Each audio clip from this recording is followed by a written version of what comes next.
Alright, so this morning we didn't get time to do our normal daily brief video, so we're going to walk and talk. There's Alex back there enjoying her morning. But this morning we're heading off to Dharavi Slum. I think I'm saying that correctly. I'm sure I'll be corrected at some point. But we had to walk over to the train station. We're going to take the train over to that area. They don't allow photos and videos on the slum tour, so we'll have to give you an update on that afterwards.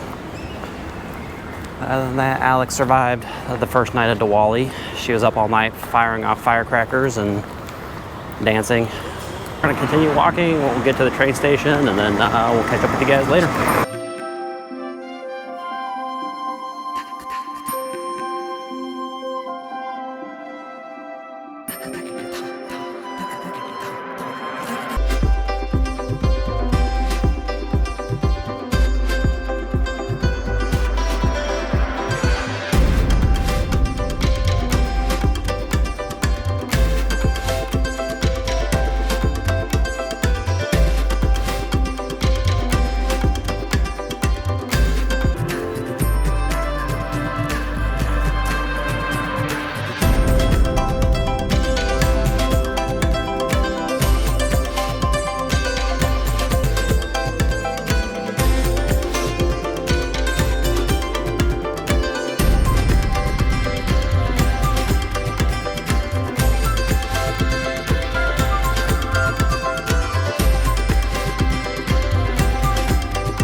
Alright guys, we're back.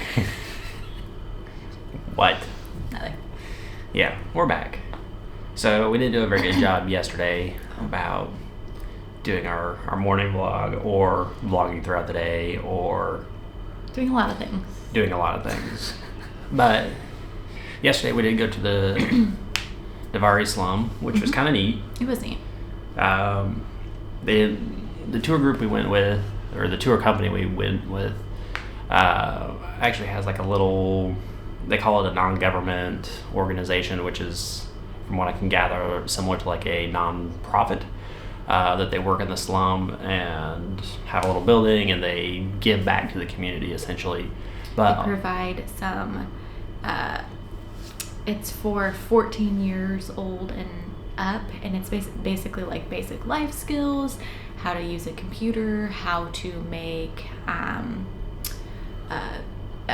phone exchanges or money yeah, a little bit of payments, finance, some education, upper English, business, yeah, how to do an interview, how to have good hygiene, how to kind of those things. It's very cool.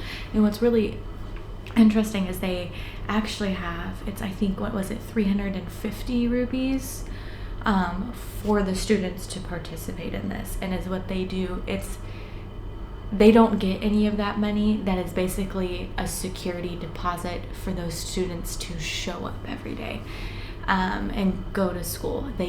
Those students will get that money back at the end. That's just kind of one of those things that, hey, you paid 350 rupees for this. You're expected to show up every single day, and you will get it back in the end. Yeah. It's kind of holds some accountability. Yeah. But where I was going with that was, part of this company's philosophy on tours is they don't want to exploit the slum, and so they don't allow photos or videos or anything like that. So we didn't shoot any content Mm-hmm. In the slum, which I see both sides to that. It was really interesting. So like the slum itself is actually, it's the across the Asian, it's one of the largest slums in Asia. Not size wise, but population wise. Yeah. And it's actually pretty cool to see what, I think they generate $1 billion. No, it was more than that. It was like $6 billion. Or $6 billion in GDP from the slum. So the word slum here has a different meaning than maybe what you think. Here, a slum just means something that's built on property, not owned by you. So the government owns the land. These people have gone in and built houses and buildings and businesses on the land. They recycle a lot of plastics there. They do a lot of textile work. Like we even saw them making, you know, shirts from Zara and Nautica and different brands from around the country. We visited a leather shop that actually Gucci and all of the higher end designers Gucci wanted to purchase their leather, but they were wanting to keep it they were wanting to purchase the leather from this company in the slum, but this company wanted the leather to be exclusive to them. So if you have a item with a brand, the Dharavi brand on it, it only comes from the slum. They don't do any e-commerce, so it's not like you can go on Amazon and find a bag that was made in the slum. Like you actually physically have to be there to purchase it. So we did purchase a little leather bag as a. It's actually really nice.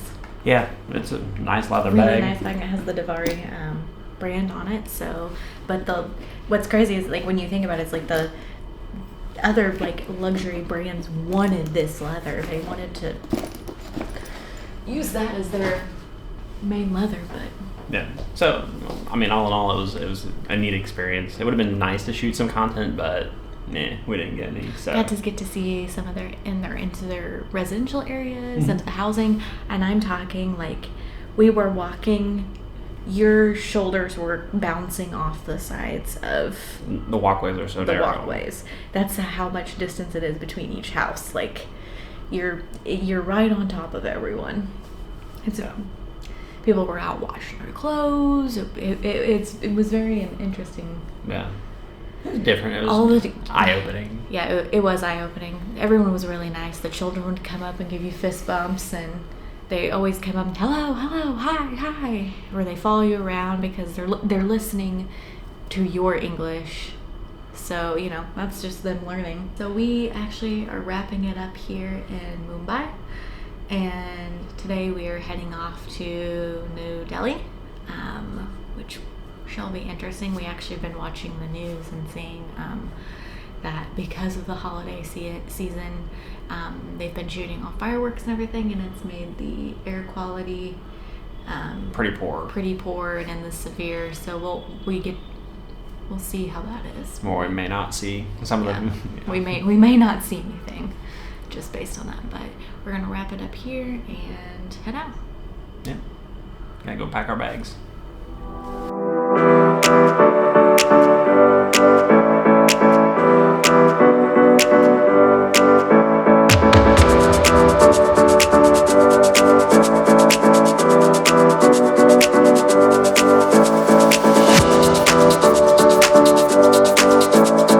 we're heading back to the hotel, catch our Uber to the airport.